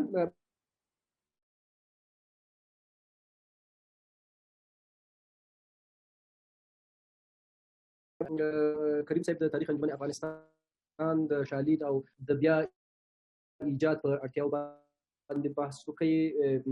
استاد هم د تاریخ او د هویت د رابطې او د نوي نسل سره د دې د اتصال په اړه باندې بحث وکړي. مایک تاسو ته درکوو، اما دقیقاً نیم ساعت وخت لرو چې په دې نیم ساعت وخت کې تاسو یوازې 15 دقیقې د خبرو وخت لري. بعد له هغې وروستۍ 15 دقیقې به یو شمېر پوښتنو او د ګډونوالو وروستۍ خبرې سره راټولې کړو او بحث به په دې ډول خلاص کړو. ډېره مننه.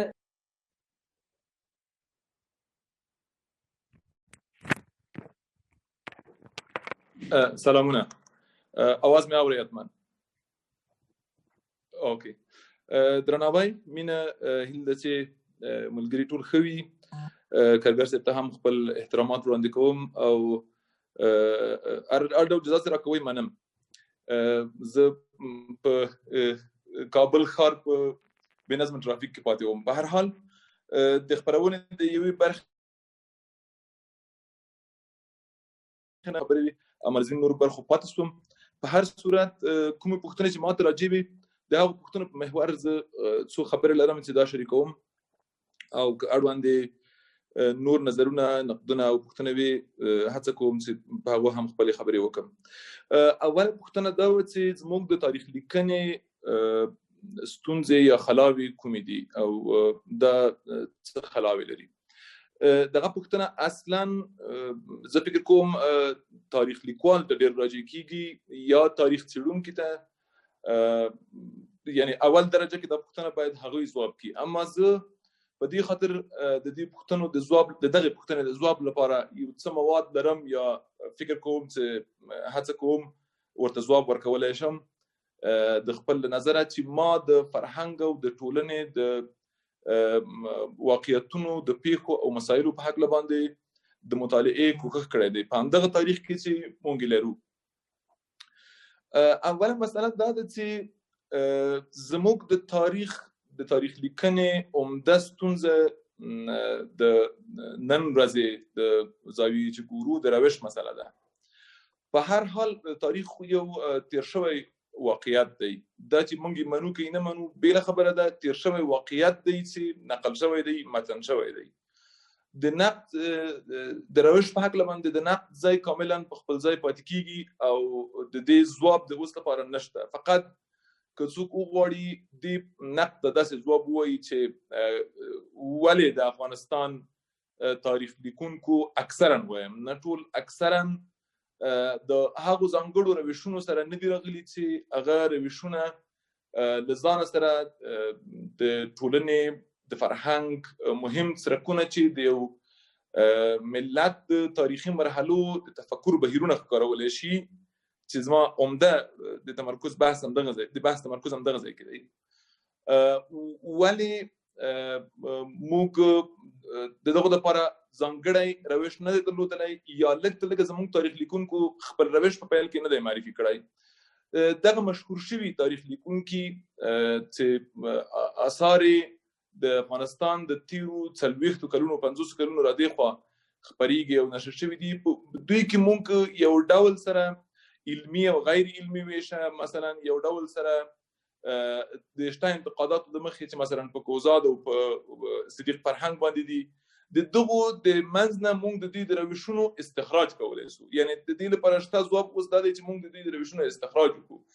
نقد پرې دا دی چې د دوی روش نشته دی. روش چې نشته دی پایله یې موږ ته دا کېږي چې موضوعي تړون د خپلې زمانې د یو تاریخي واقعیت د ټولو شاخصونو څرګندوی، د خپل تاریخ لیکوال د ذوق، ذهني عرف او سنت، د باورونو او د تمایلاتو برخه او د دې ټولو نورو څرکونو پکې رابېلولی شو. مثلا تاسو چې د بېلګې په توګه د نول ته تاریخي روشونو ته وګورئ یا لږ تر لږه تاریخي پیل ته وګورئ، اول کې راځي خپل روش معرفي کوي او وایي چې تاریخ پرته له روشه نه لیکل کېږي یا ستونزه ایجادولی شي. موږ په هر صورت موږ د یو ډېر لوی د ارقامو او ډیټا د یو ټولګې په توګه چې لرو همدغه لرو. اوس دا یوه برخه ده د روش مسله. بله مسئله دا ده چې موږ د تاریخ په هکله باندې یو عمده تصویر سره مخ یو. همیشه دغه کسانو چې تاریخ لکه ما غوندې په دغه ډول زده کړی دی ورته تکرار شوی دی چې تاسو ولې تاریخ نه زده کوئ، ولې نه لولئ، یا د خپل رشتې د مخې ورته مخه ده یا یو ډول علاقمندي لري تاریخ سره. دغه شته موادو له مخې نه دا تصویر ورته مخ کېږي چې دا تصویر ورته پیدا کېږي چې مثلا د تاریخ ټول چوکاټ د دغه شته تاریخ لیکوالو د کوښښونو له مخې جوړ شوی دی، اما په دې چوکاټ کې موږ یوازې یو سکلیت ګورو چې ځینې برخې ډکې دي، نور اکثرا ډېر ځایونه خالي دي. د فرهنګ ځای خالي دی، د ټولنې ځای خالي دی، د عرف او د سنت د برخو ځای خالي دی، د هنر ځای خالي دی، د نظامی تاریخ لپاره موږ فقط 2-3 کوښښونه درلودلي دي چې دغه وروستیو کې هغه هم دغه اوسنیو کلونو پورې ډېر مربوط دي. د دې ته ورته ډېر نور موږ د ماشومانو په هکله باندې هېڅ شی نه لرو، موږ د ښځو په هکله باندې هېڅ شی نه لرو، موږ د اقتصاد تاریخ لپاره په هکله باندې هېڅ شی نه لرو. بله ورځ یو اعلان ما ولید چې د افغانستان د اقتصاد په هکله باندې یو کتاب لیکل کېده. دویم فصل د تاریخ په هکله و. زما لپاره ډېر جالب و چې مثلا د عبدالرحمن خان د وخت اقتصادي بهیر او وضعیت مثلا له هغې راتې خواته موږ د بیلابیلو تاریخي دورو د اقتصادي تصویر د ښودلو هڅه کړې ده. په هر صورت یو لوی نقشه ده چې لږ برخې ډکې دي چې هغه هم د دربار او د سیاست برخه ده چې هغه ډکه ده. نور اکثرا ډېرې برخې خالي دي. موږ د دغسې یو چوکاټ سره مخ یو. ستونزه دا کېږي چې موږ یو ډول سره مکلفیت پیدا کوو د دغه لوی چوکاټ چې ډېره برخې خالي ده همدغه تصویر چې راکوي دا ومنو. دغه ځای کې موږ ستونزې سره مخ کېږو. د نقد لپاره هم چې ځای تنګېږي هغه دا دی چې اکثرا ډېر اطلاعات او معلومات نشته، فقط هماغه لوری ورکړل شوي معلومات دي چې هغه هم د دربار او د هغه په زمینه کې شته د سیاست. بله خبره مې دا ده چې موږ د انتخاب کړی شوي یا د انتخابي تاریخ سره مخ یو، نه د انتقادي تاریخ سره. انتخابي تاریخ زما له نظره هغه ډول توصیفي او تاییدي بیان دی چې یو مامور یو لیکوال د خپل دورې او د خپل د دورې نه د وړاندې دورو د یو داسې تعامل او پیلو هڅه کړې ده چې لږ تر لږه د خپل د موقف او موقعیت او منزلت یا د حاکم وضعیت یا د حکومت لپاره چې هماغه وخت کې وو د هغو لپاره منطق او توجیهاتي مواد او ارقام او استدلال منځته راوړي. تقریبا دغه خبر مې چې وکړه دغه ډول تحلیل زه فکر کوم په ټوله کې نه وي نو 9 سلنه په تاریخ لیکونو باندې زموږ شته او دا مسله ورباندې وارده ده. له علمي اړخه مثلا د همدغو تاریخ لیکوالو موږ ځینې مشخصې پوښتنې درلودلی شو چې هغه ډېر علمي او دقیقې پوښتنې دي. د دوی لپاره د ټولنیز د فرهنګي د سیاسي د اجتماعي واقعیت تعریف څه شی دی؟ مثلا د دغو ټولو بهیرونو په لړ کې د فکری تاریخ څرکونه موږ بیلولی شو که نشو بیلولی. کله چې تاسو واقعیتونه د تاریخي واقعیتونه تفکیک نه کړئ، د هغه شاخصونه ونه کړئ چې دغه څه زما لپاره تاریخي واقعیت دی، دا ما سره د تاریخي موضوعیت په توګه باندې د یو لیکوال په توګه مطرح دی. بالاخره د دې د مخې تاسو لږ تر لږه د همدغه شته واقعیت د مخې چې دی شاخصونه وړاندې کوي موږ وشو کولی هغه توصیفاتو ته ورسیږو، هغه نښو ته ورسیږو یا سنجونو ته ورسیږو چې بیا یې وګڼو یو ډول د افغانستان د تاریخ په بهیر کې فکري څرنګوالی یا لږ تر لږه د فکر تاریخ چې په دې هکله باندې موږ هېڅ نه لرو. متاسفانه دا ډېر د هغه ځای دی، د ناراحتۍ ځای دی. ټولنپوهنیز تحلیل د تاریخ ځکه هم کېدلی شي هم نشي کېدی چې که تاسو وغواړئ د همدغه شته موادو د مخې د همدغه شته ډیټا د مخې یو تحلیل وړاندې کړئ او هغه ستاسو تحلیل روش ولري روشمندوي، نو امکان د دې شته چې تاسو تحلیل ترې وړاندې کړئ د همدغه ناقص تاریخ د مخې. ځینې انتقادي ځینې جالب لیدلوري منځته راتللی شي چې ترې داسې فکري برخې خلاصېږي چې هغه هره برخه که تاسو ادامه ورته ورکوئ د اوس لپاره یو مجرا سي د بیا ځل تاریخ لیکنې، د اوس لپاره ترې روش راوباسو، د اوس لپاره د تاریخ لیکلو لپاره ترې میتود راوباسو او داسې ټرکونه ترې جوړ کړو. اما په عمده ډول موږ داسې یو موقعیت کې نه یو واقع چې موږ یو کافي معلوماتي او د معلوماتي ورآخوا روشمنده او انتقادي تاریخي متن درلودلی چې خپل اصطلاحات درلودلی او موږ د ټولنپوهنیز تحلیل کې دغه ټولو شتو ارقامو او ډیټاونه کار اخیستی وي، ټولنپوهنیز تحلیل شوی وي. ټولنپوهنه د تاریخ په علم په هکله ځانګړي موقعیتونه لري. ځینو هڅه کړې ده چې د ټولنپوهنې او د تاریخ ګډوالی دومره سره ډېر کړي چې تر نیمایي برخه یو په بل کې ګډ وي. اما ځینو نور ویل چې د تاریخ برخه بیله ده، خو په هر صورت کې ټولنپوهنه هم د خاصو واقعیتونو سره سروکار لري اما او تاریخ هم د خاصو واقعیتونو سره سروکار لري. د دواړو د واقعیتونو د ښودلو لپاره ممکن کېدای شي ځینې مشخص او مشترک شاخصونه ولرو، اما دا په دې معنی نه ده چې نتایج استدلال او منطق د دواړو یو دی. وروستۍ خبره مې دا ده چې زه د خپل د وخت نه ډېر خبرې ونه کړم چې هغه 15 دقیقې وخت لرم. موږ ټولنه یو خاصیت چې لري د ټولنپوهنې د مطالعې په نتیجه کې وایم د ارزښتونو یو ناسم ویش لري. ناسم په دې خاطر وایم چې یو عقلاني معیار موږ قایل شو د همدغه تاریخ او د همدغه پیښو په رڼا کې یو عقلاني معیار قایل شو د دې لپاره چې اخلاق په دې ټولنه کې څنګه منځته راځي، څنګه دوام کوي، اخلاقي محتوا څه شی ده، د اخلاقو د چوکاټ د ډکولو لپاره یا د محتوا د زیاتېدو لپاره همیشه څه شی مصرفيږي، څه شی د اخلاقو ته ورچول کیږي او څنګه دوام کوي. موږ د یو داسې اخلاقي ټولنې سره مخ یو چې د نن ورځې واقعیتونو کې انسان مصرفي د دې په ځای چې د انسان افکار او د چلند نتایج واخلي د انسان په ګټه بیرته وکاروي. زموږ عرف دومره غلبه پیدا کړې چې زموږ د روشنفکرانو، زموږ د لیکوالانو او زموږ د عمومي تاریخ لیکنې بهیر پرې متاثر دی. دوی د تاریخ د ټولنې په وړاندې هڅه کړې ده او ټولنه پرې باندې برلاسې ده، غلبه لري. د دغه ټولنې چې خاصیت د اخلاقي ناسم د ارزښتونو ناسم ویش دی، په دې کې طبعا موږ د داسې غوراوي او انتخاب سره مخ یو چې یو تاریخ لیکوال پرته له دې چې د ټولنې معیارونه او لومړیتوبونه په پام کې ونیسي کولی شي په اول ګام کې خپل ذوق ته ورشي یا محکوم اوسي په دې چې ځینې خاص موضوعات د خپل د هغه د مخې د خپل ورځنیو چارو د مخې راواخلي او هغه بدل کړي په تاریخ باندې، چې تقریبا زموږ په تاریخ لیکوالو کې دا شی بیخي ډیر دی. دوی هغه زمینې چې باید تاریخ لیکوال شوی وای د هغوی دغه زمینې تقریبا ډېرې تصادفي زمینې دي، ډېرې توصیفي او تاییدي زمینې دي، نه انتقادي، نه تخصصي او نه هم اکاډمیک. البته دا خبره بیا هم تکراروم چې دا سل په سلو کې د ټولو په هکله نه ده. موږ وروستیو کې ځینې تاریخ لیکوالان درلودلي چې دا ترې کیدلی شي په ځینې برخو کې مستثنا دي. اما په هر صورت زموږ شتمتاً موږ سره ډېره مرسته د دې لپاره نشي کولی چې زموږ نسل د 21مې پیړۍ په درشل کې د نړیوالو واقعیتونو سره د مخامخ کېدو په بهیر کې وژغوري یا ورسره د تفکر د ایجاد لپاره مرسته وکړي. د هویت په برخه کې موږ دا ستونزه ډېره جدي لرو. موږ د تیر سل کلو تاریخ مجددا تکرار لولو، د مختلفو اړخونو نه لولو. مخکې کارګر صاحب یادونه وکړه، موږ هغه دغه واقعیتونه د بهرنیو له نظره زما لپاره شخصا د بهرنیو له نظره چې هغه واقعیت کوم ډول توصیف شوی لیکل شوی دی هغه راته ډېر روشمند او منظمه ښکاري او د پوهېدو وړ راته ښکاري تر دې چې زموږ خپله داخلي واقعیتونه د داخلي لیکوال لخوا د خپل افغان لیکوال لخوا تنظیم شوي وي.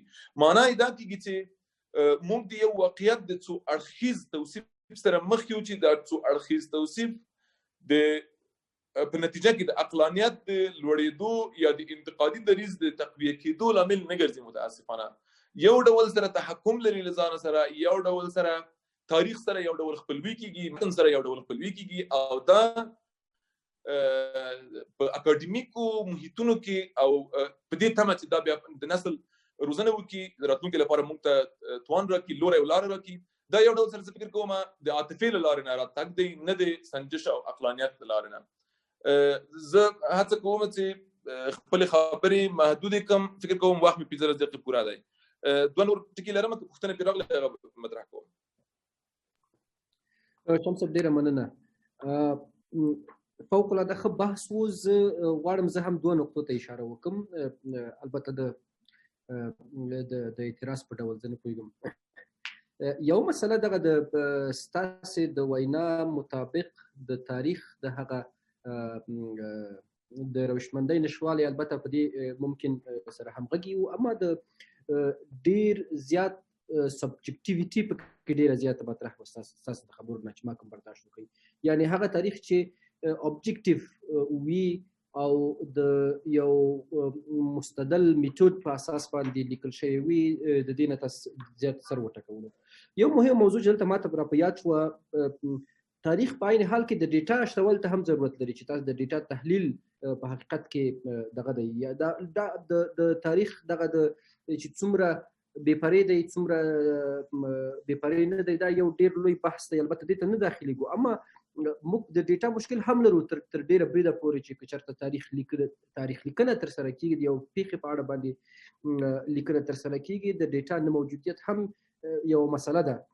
بیا یو دا مسله ده، بله د همدې سره ورته یا همدې سره یو ځای نښلېدلې بله مسله دا ده چې هغه تاریخونه چې بهرنیانو د افغانستان په اړه باندې لیکلي دي یا مستشرقینو مثلا لیکلي یا د هغو لویدیځوالو سیاسونو یادښتونه دي چې د افغانستان په اړه باندې لیکل شوي دي مثلا، او تاسې اوس البته زما برداشت دا و چې دا لا ډېر معتبر دي نسبت د هغو ته چې افغانانو لیکلي دي.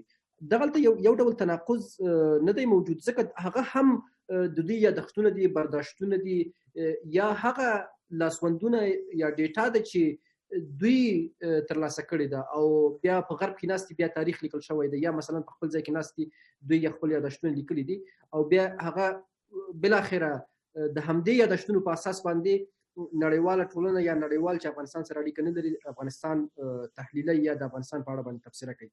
په دغه اړه ستاسې لنډ نظر غواړم، بیا به وروسته کارګر صاحب خبرې درلودې فکر کوم هغه هم ویناوې لري، بیا سره بحث راکړو. اوکې صحیح ده. زه دا وایم چې د ډیټا ستونزه هماغه د موضوع ستونزه ده. یو پوښتنه دا وکړه چې زموږ تاریخ لیکوال د موضوع د کمښت سره مخ دی، هماغه د ډیټا مسله ده او دا د ټولنې سره مخ دی چې هلته لکه د نورو ټولنو غوندې تاسو د هر ډول احتمال د هر موضوع د شتون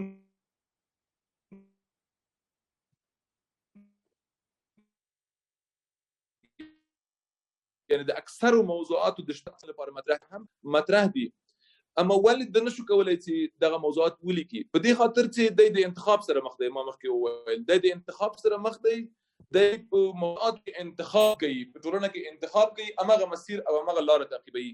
موږ چې ځینو تاریخ لیکوالو په هکله باندې د سمت او د تاریخي مرحلو د لوري او د تمایل درلودلو انتقاد کوو، په پراخه کې دا انتقاد کشته ده، هم له همدغه ځایه راپورته کېږي او ځواب او زمینه هم ډېره زیاته لویه او پراخه ده. د بهرنیو په هکله چې ووایم هغه په قدر روشمنده دی. موږ تاسې پوهېږو چې یو د ډیټا راټولول دي، یو تحلیل کول یا انالایز کول دي. موږ د انالایز په برخه کې او تحلیل په برخه کې هغه وخت ډېرې معقولې نتیجې او پایلې درلودلی سو چې زموږ روش مخکې سم تطبیق شوی او دا ډېره منطقي ده. کله چې تاسو روش سم نه وي تطبیق شوی، تاسو فقط ډیټا راټوله کړې ده او سمه دا ده چې ووایو دغه ډیټا په کیفي ډول سره تحلیل تنظیم شوی، پیوند ورکړل شوی دی او سره ګډ شوی دی.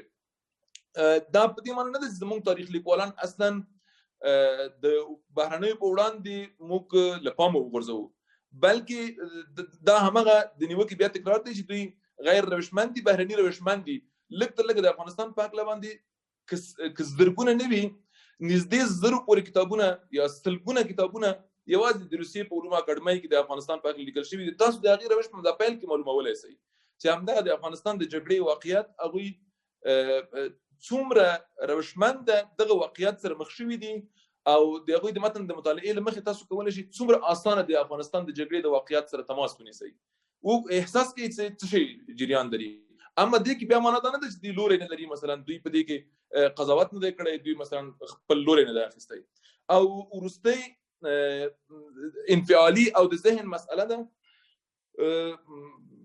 د نن ورځې علمي دریځونو دا ښودلې ده چې علمي تجربې، علمي باورونه باید صادق وي او موجه وي. دا د پخوا په تفاوت تر اوسه ښوالی دا ده چې د ډېرو پوهانو، لیکوالانو او منتقدینو په لاس د تحلیل په وخت کې نږدې شوې د موضوع ته او ډېر په اسانه او په څرګنده باید وشي کولی دا معلوم کړي. زموږ بیا ستونزه دا کېږي چې زموږ ډېری تاریخ لیکوال ذهني دي.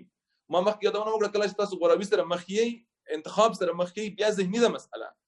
فقط هماغه شی چې تاسو ته خپله منطق لري، هماغه شی چې تاسو ته خوند درکوي، هماغه شی چې مثلا ستاسو لپاره جالب او جذاب دي یا لږ ته لږه ستاسو د چلند او د ګټو په مسیر کې دي، هماغه تعقیبوئ. انفعالي یعنې د ټولنې غبرګون پکې بیرته یا د شرایطو او د پیښو اثر اغیز په دغه تاریخ لیکوالۍ کې هغه مسئله ده چې د علمي اړخه په روشمندۍ کې تر اوسه پورې هغه مهال حل کېدلی شي چې هر تاریخ لیکونکی خپل روش په پیل کې توضیح کړي، تقسیم کړي او وښیي چې زه دغه ډول تاریخ لیکم. دا د دې چې دا تقصیر زما وي دا ډېر دغه شته تاریخ لیکونکو تقصیر دی چې پرته روش متن لیکلی دی او دې کې موږ د شرایطو اغیز په اساس سره نشو تفکیک کولای. ډېره مننه استاد. هیله کوم موږ وخت د کمښت سره مخ یو، دقیقاً 10 دقیقې وخت لرو. زه غواړم اول استاد کارګر ته وخت ورکړم چې خپلې ستاسې د خبرو په اړه کومه تبصره لري او په زمین کې د بحث خپل بحث راټول کړي.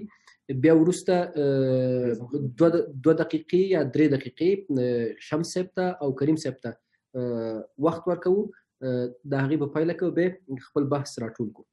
استاد مهرباني. مننه. زه د شمس صاحب د خبرو په مورد کې هیڅ یعنی بالکل سل په سلو کې ډېرې مقنني او ډېرې منطقي خبرې وي. منتها یو شی اضافه کول غواړم، او هغه دا چې دا د روش په برخه کې چې ده وویلې دا کاملا اساسي مسله ده. موږ افغانان چې هغه امراض چې زموږ په جامعه کې موجود دي یا زموږ د په اجتماعي سیاسي جوړښت کې موجود دي، دا کله کله د افغانانو په لیکنو کې هم تبارز کوي. د مثال په ډول باندې زه دغه وایم، یو تاریخ نوم اخلم چې په نامه د تاریخ تحلیلي افغانستان، دا یو کتاب دی. په دې کې ډېر څه دا ټول په اصطلاح باندې د یو قوم د یو ملت د یو ملیت په ضد باندې ځینې شیان لیکل شوي دي او نوم یې ورکړل شوی دی چې تاریخ تحلیلي افغانستان. داسې کېدای شي چې داسې اثار ډېر وي. په بهرنیانو کې مثلا زه یو مثال ورکولی شم چې یو د کابل سلطنت بیان کتاب دی. دا کتاب یو ریپورټ دی، دا تاریخ نه دی، دا یو انتروپولوژیک ریپورټ دی. ولې دا ډېر بې غرضانه او ډېر بې طرفانه لیکل شوی دی، خو د تاریخ دپاره ډېر مواد لري. خو له دې نه وروسته چې نور کتابونه لیکل شوي دي، یا مثلا د افغان او انګلیس د جګړو نه وروسته چې کوم کتابونه لیکل شوي دي، هغوی کې دا غرض موجود دی. دا زما دا خبرې دي او داسې دا کېدای شي چې دا په نورو برخو کې هم دغه ولري، یعنی تعمیم شي. استاد ډېره مننه. استاد شمس تاسې د ویلو لپاره څه لرئ؟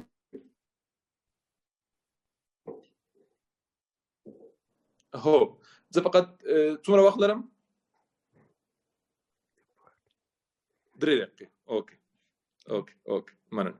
سخانه دم ډېره مننه.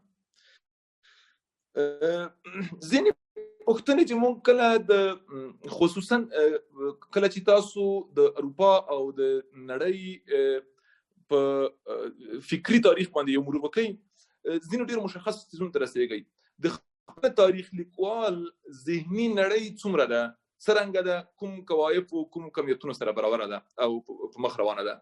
تاسو د خپل تاریخ لیکوال دا پوښتنه کولی شئ چې د ده دپاره اندازې څومره دي، د ډېر او د زیات او د کم او د جالب او مثلا د دغه مفاهیمو لمن چې بې انتها غځېدلی شي او په ادبیاتو کې خصوصا د واقعیتونو په بیان کې د اثباتګرایۍ له نظره ډېر غیر معقول یا د اثباتګرایۍ په منطق کې ډېر نامنل شوي کلمات او اصطلاحات دي او زموږ په تاریخ کې بې شمېره زیات کارول شوي دي. د دوی لمن تر کوم ځایه پورې ده؟ دا یوه ډېره جدي برخه ده. دوی د دغه واقعیتونو چې دغه ډول بیان کړي دي څومره مسؤلیت اخیستلی شي. نن چې اروپا کې خصوصا اروپا کې وایم د تاریخ سره کوم ډول علمي او اکاډمیک برخورد کیږي، یو جدي منطق ورته دا دی چې تاریخ لیکوال تر ممکنه حده باید آماده وي چې د خپل تاریخ لیکنې د هغو تاریخي واقعیتونو چې دی توضیح کوي، د هغو د خپل توضیح او د خپل د نقل د اثبات او د اسناد ترڅنګ مسؤلیت ومني. دا په علمي فضا کې نن په دې خاطر چې متن نړۍ کې مخ په ډېرېدو دی، له دې نظره ډېرې منطقي او د منلو وړ ده. تاریخ کولی شي د ځینو واقعیتونو لکه تاریخ تحلیلي افغانستان چې استاد وویل، د ځینو لوی واقعیتونو د تحریف او د اړولو اوږد مسیر جوړ کړي په متن باندې بدل شي او حتی هم په دې کېدلی شي چې کله 2-3 ورځې دا هضم شي واخیستل شي تمرکز او استناد په باندې وشي بدل شي په منشو اصطلاحاتو.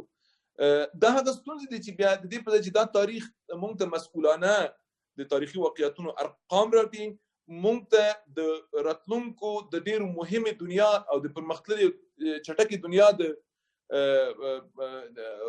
پیښو او په 21مې پیړۍ کې د ژوند کولو او د تکامل په بهیر کې زموږ وخت په داسې څیزونه لګوي، په هغه منطقونو کارولو سره لګوي چې موږ د ډېرو پخوانیو غیر معقول واقعیتونو دفاع وکړو. زه فکر کوم دا ډېره مهمه ده او زموږ تاریخ لیکوالو ته اوس راجع ده چې په باندې روشمنده کار وکړي.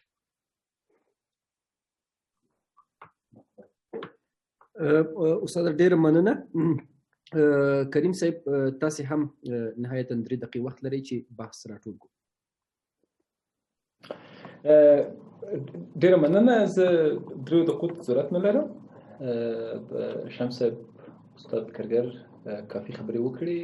ګرچې زما تمه دا وه چې زه د شمس نه هغه نقد واورم چې دوی د افغانستان د تاریخ مورخینو په اړه درلود. ما او شمس په د دې بحث په حاشیه کې خبرې کړې وې چې اتفاقا شمس په یو ډېر مهم علمي پروژه باندې کار کوي چې هغه معمولا د افغانستان د مورخینو ارزونه ده د تاریخ نګارۍ. په هر حال ډېره زیاته مننه. په لویه کې زه غواړم خبرې په دې راټولې کړم چې د دې ټول بحث نه زما اخیستنه او د دې بحث انتخاب ډېر پر دې مهم و چې موږ د نوې تاریخ نګارۍ چې هغه ډېره روشمنده تاریخ نګاري او ډېره موضوعي تاریخ نګاري د هغې په اړه باندې د اجنډا پر ټاکنه باندې موافقې ته ورسېږو. حد اقل نظریات سره تبادله کړو چې که چېرې له دې وروسته د تاریخ لیکنه کېږي د څه ډول یو روشمندۍ او د څه ډول یو سیاست علمي سیاست پلویتوب وکړي. په دې برخه کې مهم اړخونه اتفاقا شمس صاحب او استاد کارګر وویل. زما د خبرو لپاره ډېر زیات فرصت نشته، مګر زه به مننه وکړم له دې چې نن بحث ډېر ښه او په عین حال کې به ډېر ژر د هغه پالیسۍ په تدوین کې چې تازه باید خپره سي د کارګر صاحب له نظریاتو او د دوی له ډېرو ښو نقطونو استفاده وسي. ډېر زیات مننه کارګر صاحب. ډېره مننه استاد کارګر، استاد شمس، کریم صاحب.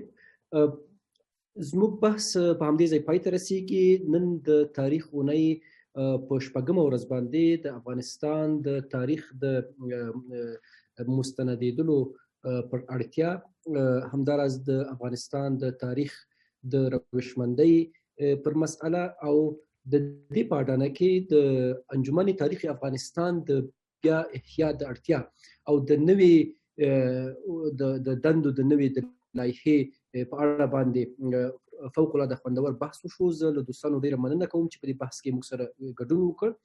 همداراز په ټولنیزو رسنیو کې له هغو دوستانو هم مننه چې موږ یې تر اوسه پورې تعقیب کړي وو. زموږ بحث په همدې ځای پای ته ورسېده. تاسې په لوی او مهربانه خدای سپارم. په کابل کې مو ماښام نیکمرغه او په لندن کې مو غرمه نیکمرغه. کور مو ودان.